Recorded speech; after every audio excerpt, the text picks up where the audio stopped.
getting to the end of a very long, but a very dynamic and interesting day. So let's wrap up. What have we heard today? We had a high-level debate. We had 4 workshops. It was on active mobility, electric mobility. We had public transport and paratransit. We talked about data and digitization. We had our country spotlight with national strategies for climate. We had the private sector showcase with those innovative mobility business solutions. And now, last but not least, the controversy debate by our young leaders.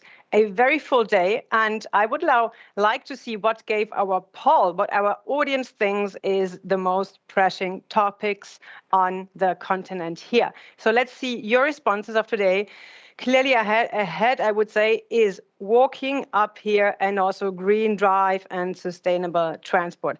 Paratransit not far behind, and also the topic of public transport. I think those would be leading the field from your perspective. Thanks for sharing your views. And now I would like to invite actually our Africa correspondent. If you were with us this morning, we introduced to you Ragina Gitau, who is supporting us and who was listening in to all the sessions. And she's now going to connect from Nairobi and share her highlights of the day with us. Ragina, are you here? Yes, you are. Great to see you again. Yeah, great to see you again, Stephanie. I believe it's been quite an insightful day with great participation and exchanges from our attendees and our speakers. For me, the outstanding topics for me were, first of all, active mobility. It was interesting to learn that as much as active mobility is the predominant mode of transportation in Africa, there's minimal prioritization of the sector, maybe due to political invisibility, minimal finance channel to the sector, and inquantifiable economic benefits of the sector. That's why it's most of the time it's overlooked. However, it was interesting to learn that best practices and prompt actions have been made towards ensuring that NMT and active mobility is promoted in Africa. For example, Sean Krug was generous enough to inform us that there's a Pan-African active action plan for active mobility that is ongoing, that is going to be rolled out anytime soon. So yeah, everyone should look out to it and learn more and participate.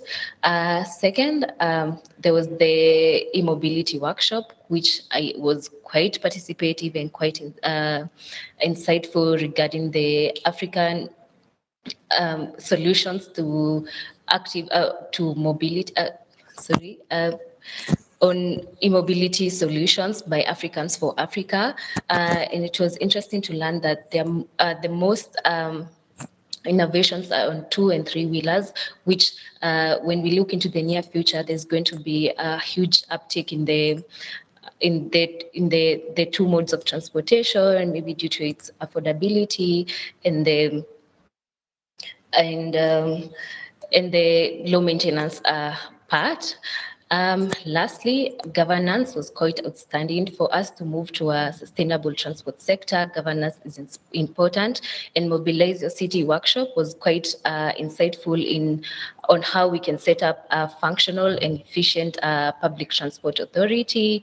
They gave us the elements that we're supposed to look out for example, establishing a geographical scope, bringing together the stakeholders, and also establishing a decision-making strategy that is quite spelled out. Yeah, I would say it's been quite a nice day, and I'm really looking forward to seeing the actions that are going to be taken after today henceforth. Yeah, thank you, Regina, for those first impressions. I know there's so much information and it's really tough to narrow it down to what are the key essentials here. But I think I also wanted to add maybe some elements that seem to me more subtle and maybe more cross-cutting, but came to a surprise in a more or less pronounced way to me today. And one is certainly to learn about the drivers behind why we always talk about climate change, which obviously is the most important driver. But why do people act on the ground? And that is what we heard from cities a lot. It's more about about congestion, it's about air pollution, and it's about road safety. And it's also about, obviously, finance, right? So the cost of energy. So this is, for me, an important takeaway. The drivers behind are much broader than just fighting climate change. And the second one, what I really liked about today is gender. And normally, we would try and weave in the gender topic as a session apart, or which we haven't done today. But I was really amazed to see that it was mainly the private sector who talked about the gender applications and a clear business case linked to providing women with specific businesses and so on. So I'm really happy to see that the private sector is mainstreaming this into their business. And then thirdly, I think there was a good focus on linking mobility and the energy sector and a great awareness of how this can be done using renewable energy sources and investing in both in mobility solutions and in, for example, solar. And lastly, I think it's a lot about stakeholder engagement. We heard this from a lot of people on the national and also on the city level, and then providing those links across the sector, but also on the different levels from the national government level and to the city government level. I think these were some key essentials of the cross-cutting topics that would apply to any field of transport here. So maybe that's the general impression I had. But let's zoom in again, Ragina, on the high-level panel, which was like maybe the core piece of the African Day today. So what do you think was the major things that we heard in the high-level panel today? First of all, I think they were quite eye-opening on what other African countries are doing towards decarbonizing their transport sector, especially Ethiopia. I think that was quite impressive. Two, it was about implementing our policies into actions, and one that really stood out is mainstreaming our policies in the transport sector, and also financing this financing transport sector. The transport sector. But the problem was, one of the most recurring thing was the fact that finance is a major challenge in Africa. But it was quite comforting with the EU and UNEP feature, whereby we were given an overview of the available opportunities, financing opportunities, that is, in the sustainable development sector.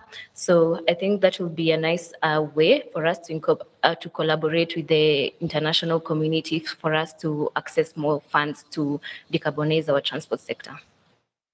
Yeah, true. It was also a lot about those financing issues and the collaboration of the global community, even as we heard.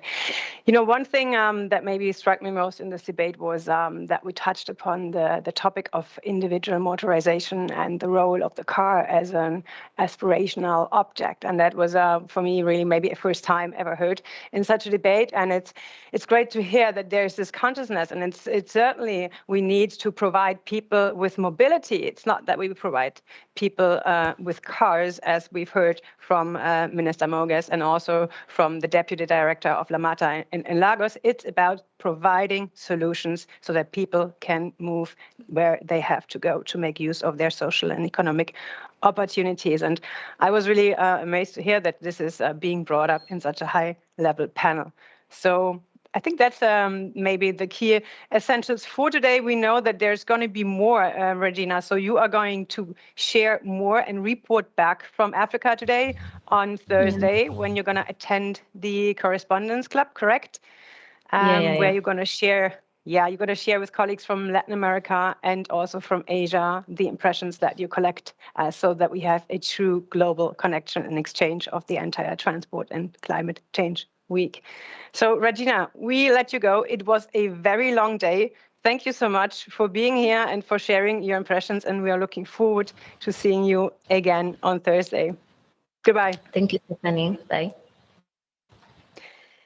And with this, we are truly getting to an end of this ever first Africa Conference Day of Transport and Climate Change Week. We still continue. Obviously, it's a week. It was not a day. So tonight, even the program continues. We have contributions for Latin America. Tomorrow, we have Asia really early in the morning and Latin America in the afternoon to move to, as I just announced, in Berlin on Thursday, the global plenary.